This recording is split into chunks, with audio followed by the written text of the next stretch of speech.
Good morning friends, आप सभी का स्वागत है अपने चैनल मोटो स्मार्ट क्लासेस में। बायोलॉजी का सेकंड पार्ट बिना देरी किए हुए शुरू करते हैं। आयोडीन प्राप्त होती है, तो आयोडीन प्राप्त होती है हमें लैमिनेरिया से, और ये धातु है या अधातु है पूछा जाता है, तो आयोडीन हमारी अधातुओं में आती है। ठीक है, नेक्स्ट क्वेश्चन है, एल्गालॉजी में अध्ययन किया जाता है, एल्गालॉजी में अध्ययन किया जाता है शैवालों का। पॉन्ड सिल्क किसको कहा जाता है, ये इस कहानी है, कहा जाता किसको कहा जाता है, तो स्पाइगोरा को कहा जाता है। उसका सेकंड नाम पॉन्ड सिल्क के नाम से पूछ लिया जाता है, तो स्पाइगोरा को बोलते हैं। ठीक है, नेक्स्ट क्वेश्चन है, सवाल के फलने का कारण होता है सुपोषण। प्रमुख चरण युग्मोभिद है, क्या है, ब्रायोफाइटा। एक कवक एवं उच्च पादप की जड़ों के बीच उपयोगी कार्यात्मक संबंध को दर्शाता है, माइकोराइज्मा। नेक्स्ट क्वेश्चन, संसार में सबसे तेज बढ़ने वाला पौधा है बांस, और ये भी पूछा जाता है एक क्वेश्चन इस पर कि सबसे बड़ी घास घास कौन सी होती है, तो वो यही होती है बांस। बांस को ही बोला जाता है सबसे बड़ी घास। ठीक है, चिलगोजा किस एक प्रजाति के बीज से प्राप्त होता है, पाइन। चिलगोजा जनरली हम क्या बोलते हैं, हम अपने हंसी मजाक में यूज़ कर लेते हैं कि बड़े भाई चिलगोजा लग रहा है। चलो नेक्स्ट क्वेश्चन की ओर चलते हैं। सबसे लंबा जीवित वृक्ष है सिकोइया, इसकी एज लगभग 1000 साल से ज़्यादा होती है। नेक्स्ट क्वेश्चन, जलीय फर्न जिसे जैव उर्वरक के रूप में प्रयुक्त किया जाता है वह है साल्विनिया। नेक्स्ट क्वेश्चन, दालें पादपों को जिस कुल से प्राप्त होती हैं वह है लेग्यूमिनोसी। नेक्स्ट क्वेश्चन वैज्ञानिकों के नाम पर है, ये सोलनम ट्यूबरोसम, ये वैज्ञानिक का नाम है।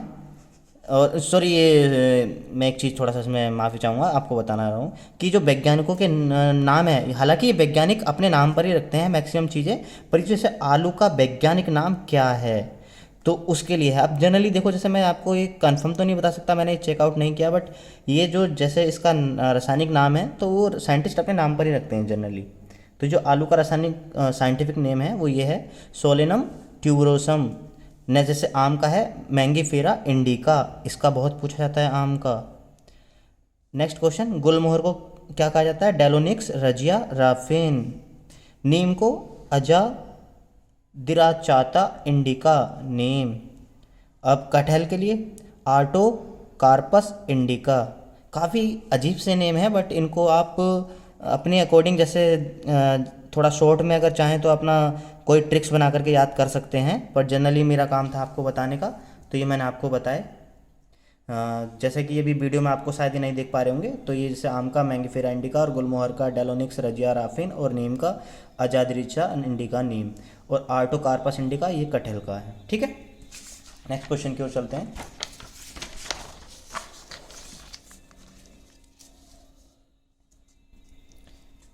ठीक है, यह है, मूल के अलावा किस अन्य अंग से उत्पन्न होने वाली जड़ें कौन सी हैं, आकस्मिक जड़ें। ये क्या है, जल आवरण प्राप्त होता है किससे, कैलिप्ट्रोजन से प्राप्त होता है। ये जड़ जड़ आवरण है, मूली उदाहरण है जड़ का। मूली उदाहरण जैसे जनरली पूछ लिया जाता है कि मूली, गाजर, आलू ये किस किस के उदाहरण हैं, या फिर प्याज, तो हमें पता होना चाहिए इनका। तने का रूपांतरण नहीं है, शकरकंद का कंद। ठीक है, तने का रूपांतरण नहीं है। शकरकंद क्या होता है, जिसे मीठा आलू भी बोलते हैं, हम शकरगंजी बोलते हैं। तने का रूपांतरण है प्याज का बल्ब।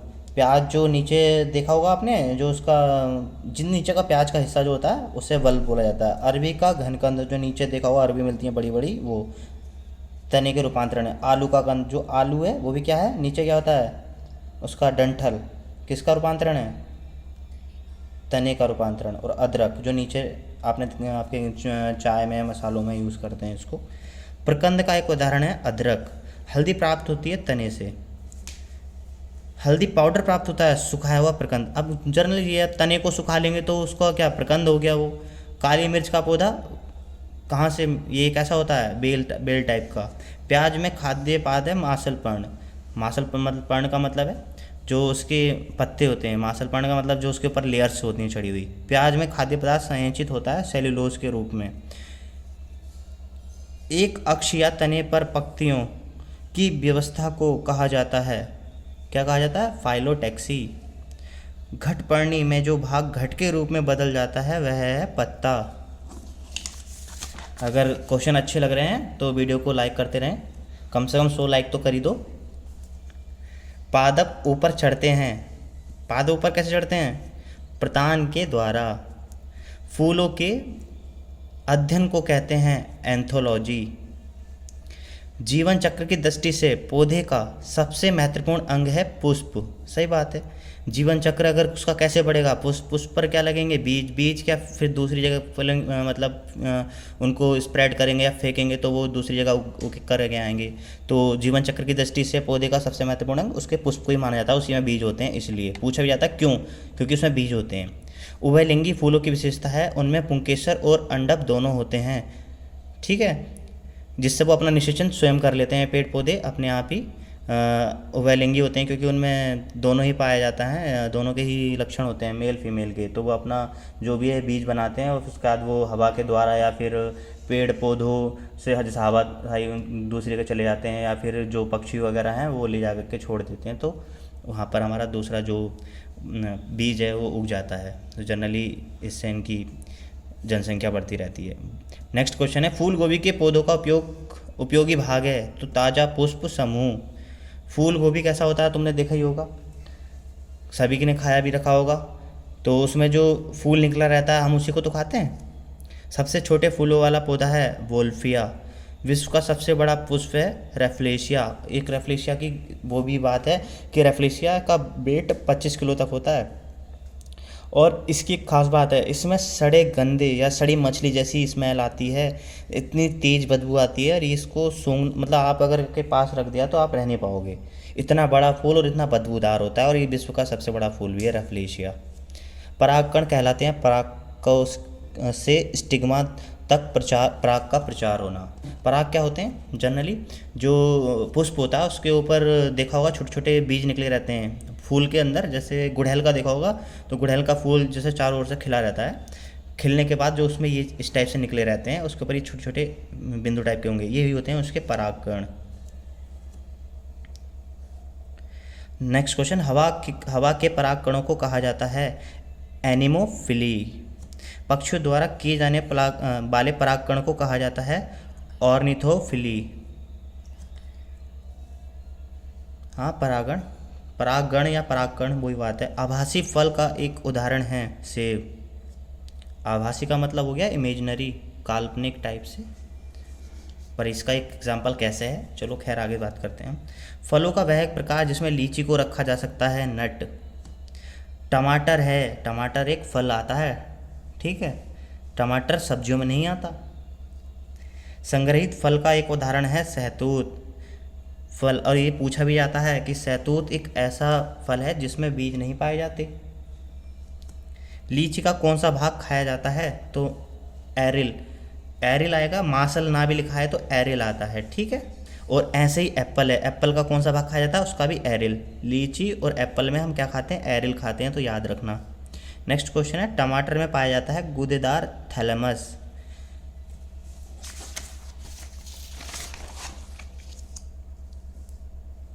नेक्स्ट क्वेश्चन, पुष्पी पादपों के बीज निर्मित होते हैं बीज पत्र से।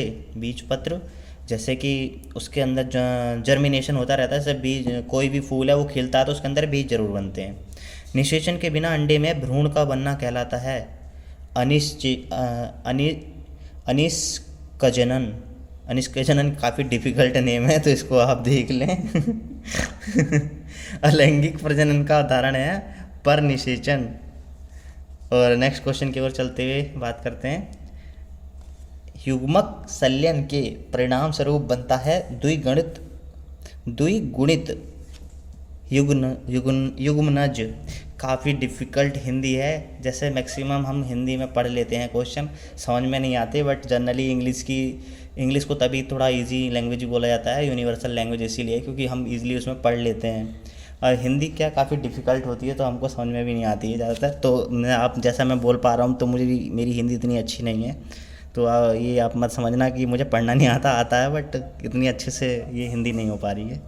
चलो नेक्स्ट क्वेश्चन, टमाटर के लाल रंग के लिए उत्तरदायी है लाइकोपीन।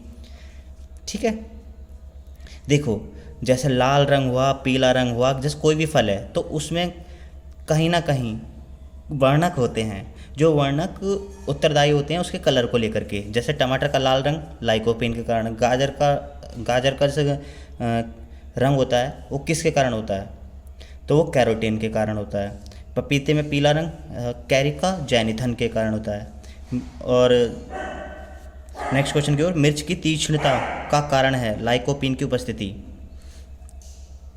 मतलब जो मिर्च की तीक्ष्णता का मतलब है यहाँ जो मतलब मिर्च लगती है काफ़ी, क्या कहते हैं, चटपटी हमें लगती है, तो वो इसका कारण क्या होता है हमारा, लाइकोपीन की उपस्थिति होती है। सिनकोना का कौन सा भाग औषधि देता है, तो उसकी छाल। याद रखना सिनकोना के बारे में बहुत पूछा जाता है, एनटीपीसी और ग्रुप डी के ये मैक्सिमम क्वेश्चन है, और बाकी सीडीएस के इसमें क्वेश्चन है, और इसमें कोई भी क्वेश्चन फालतू नहीं है, सारे जो हैं जो आए हुए हैं, और इनमें से रिपीट होते ही रहते हैं क्योंकि नए क्वेश्चन तो बन नहीं सकते ना, साइंस में जो हैं ऑलरेडी वही पूछे जाते हैं। लुप्त प्राय भारतीय औषधि पौधा प्रजाति है तुलसी। तुलसी को काफ़ी ज़्यादा अच्छा माना जाता है हमारे भारतीय कल्चर में। अगर सर्दी है, जुकाम है, खांसी है, तो क्या कहो कि काढ़ा बना के दे दो तुलसी के पत्ते डाल करके, तो सही हो जाओगे। ये औषधि के रूप में बहुत ज़्यादा कार्य करती है। धनिया में उपयोग होने का अंश है, उपयोगी अंश मतलब पत्ते और सूखे फल। अफीम पोस्ता पौधे किस भाग से प्राप्त की जाती है, तो अधपके फल से। अफीम ये एक ड्रग्स होता है, ये इससे मेडिसिन ही बनती है, और लोग बार वैसे भी नशे के रूप में इसका यूज़ करते हैं। पेड़ की छाल, दालचीनी का प्रयोग होता है मसाले के रूप में। पूछा भी जाता है कि दालचीनी क्या है, तो लोग बार कई बार गलत लगा देते हैं निशान कि दालचीनी, दाल और चीनी को मिक्स कर देते हैं वो, पर ऐसा नहीं है। दालचीनी का मतलब है मसाला, जो कि हम खड़े मसाले के रूप में यूज़ करते हैं या उसे पीस के यूज़ कर लेते हैं। ठीक है, नेक्स्ट क्वेश्चन है, केसर बनाने के लिए पौधे का वह भाग उपयोग में लाया जाता है। केसर का वर्तिकाग्र उपयोग में लाया जाता है। जनरली केसर बहुत ही महंगा होता है, इसको 1 लाख रुपए किलो या 2 लाख रुपए किलो, और ये कश्मीर में मिलता है। और ये कहते हैं कि जब हमारे इंडियन कल्चर में कि अगर वाइफ प्रेग्नेंट हो तो उसे केसर खिलानी चाहिए, जिससे बच्चे हष्ट पुष्ट और गोरे पैदा हो सकते हैं। तो खैर ये तो खैर मिथ है, मैंने आपको बता दी एक बात।